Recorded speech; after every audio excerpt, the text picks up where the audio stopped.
자산주의 시대가 정말 오랜만에 열렸습니다. 한 25년 만인 것 같습니다. 2003년, 2004년, 2005년, 2006년까지는 제가 자산주 오르는 거를 봤던 것 같고, 2007년부터는 자산주보다는 좀 성장주 시대, 그러다가 이제 그 이후부터는 완전 기술주 시대로 넘어갔거든요. 특히 뭐 AI로 대표되잖아요. 그 자산주에 대한 관심이 완전히 사라졌죠. 자산주에 대한 관심이 사라지면서 가치 투자자들이 거의 다 쓸려 나갔습니다. 가치 투자 외친 사람들 정말 너무 힘들었었을 거예요. 근데 오랜만에 가치주 전성 시대가 열릴 수도 있겠다. 2026년에 자산주 바람이 많이 불 수 있겠다 싶어서 자산주를 이해하려면은 PBR을 이해해야 된다라는 관점으로 설명드리도록 할게요. 대표적으로 여러분들 아는 주식이 천일고속입니다. 11월 26일 날 서울시가 서울고속터미널 부지 개발을 추진한다는 소식이 나오면서 천일고속 주가가 2주 만에 10배가 올라요. 4만 원도 안 된 게 뭐 40만 원 가까이 갔습니다. 뭐 50만 원 넘기도 했었죠. 3년 동안 엔비디아가 오른 만큼 그만큼의 폭을 2주 만에 다 올렸어요. 시총 500억이었던 회사가 단숨에 시총 5천억이 넘을 수 있었던 이유는 무엇이냐? 서울 고속버스 터미널 지분을 16% 이상 가지고 있기 때문입니다. 그런데 어떻게 이렇게 가지고 있는, 제가 봤을 때 지분 가치만 봐도 2조 원 정도 되거든요. 근데 이 천일 고속이 회계장부에 표시한 금액은 300억 정도입니다. 70배 정도가 차이가 나잖아요. 어떻게 주식시장에서 이럴 수 있느냐, 부동산 가치를 70배를 어떻게 이렇게 할 수 있느냐라고 하는데, 주식시장은 가능합니다.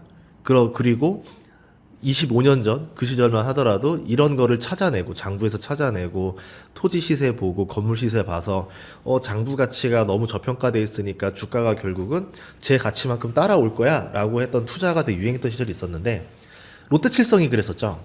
2000년에 주가가 7만 원 정도였었는데 닷컴 버블 꺼지고 나면서 땅 있고 돈 잘 버는 회사가 최고다라고 했을 때, 그때 롯데칠성이 이제 뭐 생수 사업부터 시작해서 소주 사업, 맥주 사업 진출 얘기를 하고 실제로 매출이 1조 원을 넘습니다. 그렇게 되면서 주가가 얼마나 올랐냐면은 2007년 때 제가 정확히 기억합니다. 왜냐면 그때 제가 그랬으니까 7만 원에서 150만 원까지 올라요. 그리고 8년 뒤에 어떻게 됐냐면 2015년에 이게 300만 원까지 가요. 그래서 황제주를 불렸습니다. 지금은 주식을 10분의 1로 분할을 했으니까 지금 13만 원 정도 됐었는데, 그러니까 그 당시로 치면 130만 원 돌아온 거죠.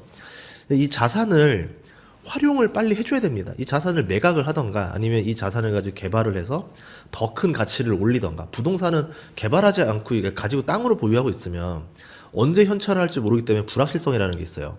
이거를 빠르게 뭘 해줘야 되는데, 최근에 천일고속이 가지고 있었던 이 서울고속터미널 이 부지가 이번에 서울고속 다 개발이 되면서 이제 완전 천지개벽하는 거죠. 얼마나 천지개벽할지 그림을 그려봐야 됩니다.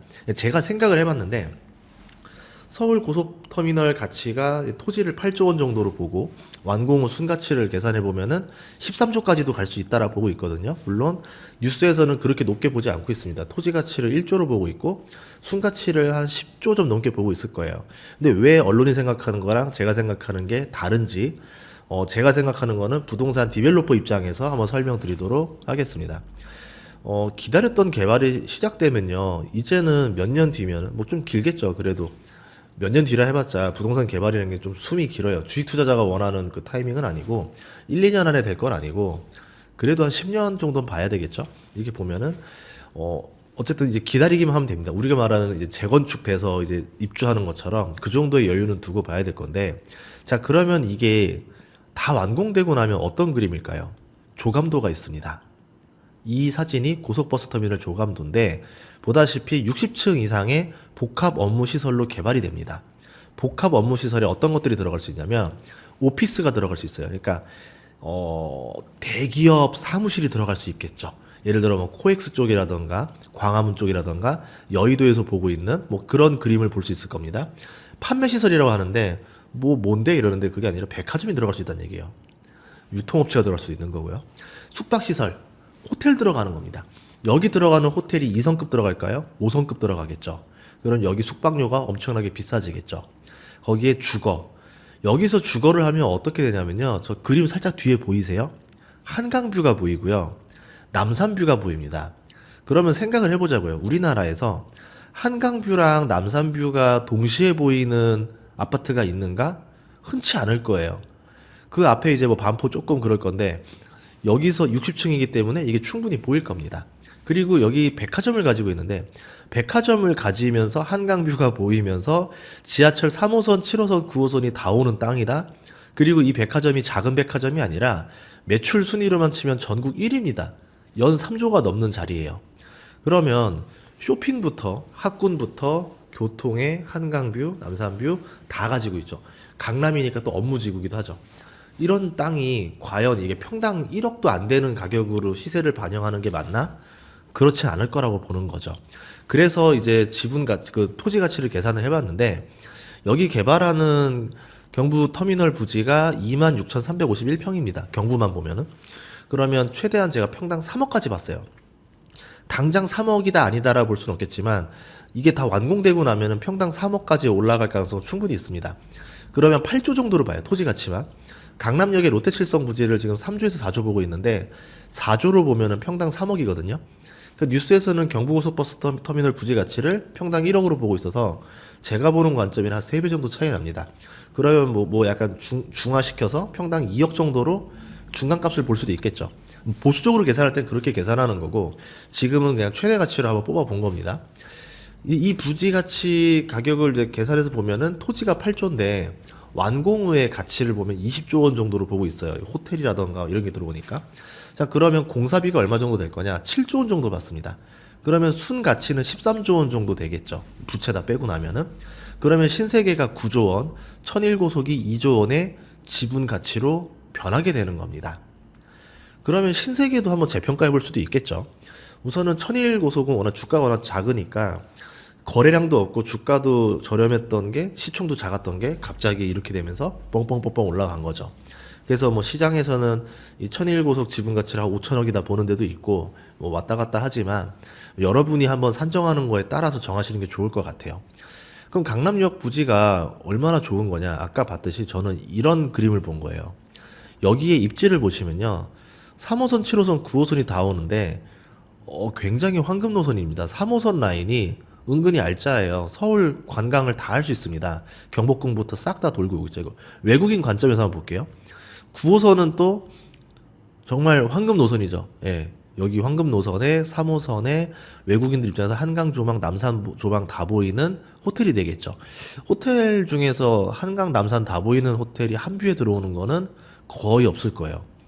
자, 그럼 이런 미래 가치를 봤을 때 이게 과연 낮게 봐야 될 것인가에 대해서는 저는 아니다. 좀 비싸게 봐도 되지 않을까라고 본 거죠.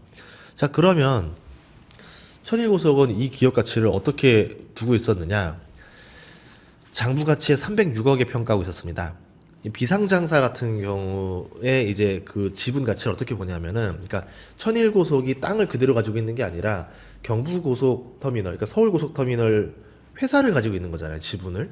자, 이거 보면은 취득 원가를 장부가로 두는 경우가 많습니다.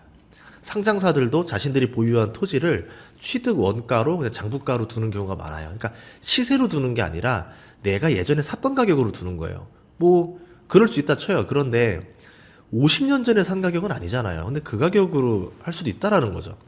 중앙고속 같은 경우는 서울고속터미널 지분을 22년도에 팔았었는데 5.54%를 524억에 팔았습니다. 1%당 거의 뭐 1억 정도로 보니까 그래서 서울고속터미널 뭐 지분 가치를 뭐 1조 원이다 이렇게 보고 있는데 그게 아니라는 거죠. 제가 봤을 때 장부가액이요. 이 당시 때 중앙고속이 14억으로 평가했었습니다. 14억에 평가해 둔 거를 524억에 팔았으니까 37배의 가치가 올라간 거죠. 천일고속 가치도 37배 정도로 볼 수도 있는 거고 아니면은 제가 본 대로 최대치로 보면은 70배까지도 볼 수 있다라는 겁니다. 그러면 이런 것들을 왜 안 하는 걸까? 그러니까 시세대로 왜 안 하는 걸까? 그렇게 할 이유가 없는 거죠. 기업들 입장에서는. 뭐 법으로 그렇게 하는 것도 없는데. 그래서 코스피 5천 만들려면은 이 장부 가치를 시세로 평가하라고 하면 금방 올라갈 것 같아요. 이제 공시지가라는 게 있습니다. 이 공시지가보다는 실제로 매매했을 때 훨씬 더 올라가죠. 그래서 뭐 공시지가로 평가를 계속 자산 가치를 매년 하게 한다던가 이런 식으로만 해도 PBR이 엄청 떨어지거든요. 그러면 그 기업들의 부채 비율도 뚝뚝뚝 떨어집니다. 불량한 줄 알았는데 의외로 되게 우량한 기업일 수도 있다라는 거죠. 이런 식으로 좀 하는 거에 따라서 자산주 열풍이 불 수도 있겠다. 근데 국가 입장에서 코스피를 5천 만들고 싶을 때 이 카드를 쓰면은 자산주 열풍이 불 수 있다는 거죠. 그래서 2026년에 자산주 열풍이 불 가능성도 염두해 봐야 된다는 거죠. 국가 입장에서는 요것만 살짝 바꾸면은 바로 이제 열풍이 불어서 주가가 올라갈 건데 얼마나 좋은 카드예요. 별탈 없이. 기업들 입장에서도 뭐 좋지 하지 않았는데 주가가 자동으로 올라가게 되는 거고. 물론 이제 이걸 안 좋아하는 기업들도 있죠. 시가총액이 낮아야 상속세가 적게 나오는데 시가총액을 눌러야 되는데 못 누르게 되니까 이거 뭐 다 그냥 공시지가대로 하라고 이러면 안 되는데 하는 오너들도 있을 겁니다. 자, 실제로 이 자산주들 열풍이 불었던 적이 그때 있었고 코로나 때도 한번 또 있었습니다. 예전에 대구백화점. 대구백화점 주가가 4,000원도 안 됐었거든요. 근데 대구백화점 뭐 부도다 뭐다 이런 얘기 나오면서 2만 원 가까이 갔던 적이 있었습니다. 천일고속 사건 이후로 저는 이제 내년부터 한동안 자산주 재평가 분위기가 돌 수 있을 것 같다라고 이제 보고 있어요. 그래서 특정 주식을 언급할 수는 없지만 우리나라에 정말 많이 있습니다. 굉장히 많아요. 시총이 조단위 넘는 기업들 중에서도 토지 가치가 시총의 3, 4배를 넘어가는 기업들도 있고 서울 최고 입지에 뭐 용산이라던가 강남이라던가 뭐 그 외에도 알짜 땅들에 토지를 가지거나 건물을 가진 기업들도 많이 있습니다. 이런 기업들은 자산을 매각하면은 시총의 뭐 10배 넘어가는 기업들도 있습니다. 이런 주식이 매출과 이익도 꾸준히 내고 있다? 그런데 배당도 잘 주고 있다? 그러면 은행 예금이라 생각하고 가지고 있다가 만약에 자산 매각 이슈가 나오면은 주가도 엄청나게 오르는 상황이 나올 수도 있죠. 그런 주식들이 많이 있습니다. 물론 기술주 열풍이 진짜 20년 가까이 불면서 대중의 관심이 완전히 잊혀졌기 때문에 이번 열풍이 불면은 제2, 제3의 천일고속이 꽤 나올 수도 있다라고 생각하고 있어요. 그래서 여러분들이 주식 투자의 관점을 시야를 좀 넓히고 투자하는 2026년이 되면 좋겠다라고 생각을 합니다. 돈을 벌 수 있는 방법은요, 정말 여러 가지 있어요. 진짜 많아요. 그러니까 대중이 트렌드라고 하는 그거 하나만 따라갈 필요는 없다라는 거예요. 대표적으로 AI 열풍 때 엔비디아가 정말 많은 관심을 받고 정말 많이 올랐지만 삼양식품도 엄청나게 올랐고요.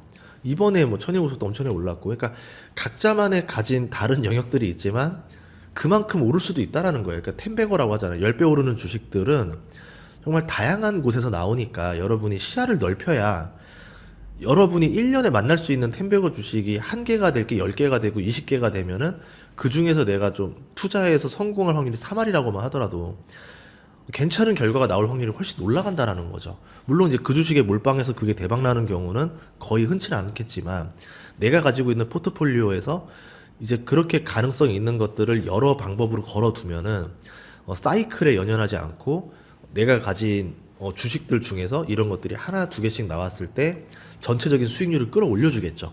그래서 포트폴리오 전략을 써야 될 필요가 있다라는 겁니다. 그러면 뭐 AI 버블이다 뭐다 이런 거에 최대한 피해를 조금 받으면서도 돈을 많이 벌 수 있으니까 여러분들이 안정적으로 높은 수익률을 내는 전략을 최적화를 짜야 된다라고 생각을 합니다. 그래서 2026년 경제전망 책도 이제 있으니까 거기 제 포트폴리오 써놨거든요. 그것도 한번 보시면 좋을 것 같고, 그리고 이번에 서울 특강 매진됐습니다. 예, 매진돼가지고 목 상태가 좋진 않지만 그래도 여러분들을 위해서 10시를 또 따로 하나 만들었어요. 그러니까 많은 신청 부탁드리도록 하겠습니다. 고맙습니다. 좋은 주말 되시길 바랄게요. 감사합니다.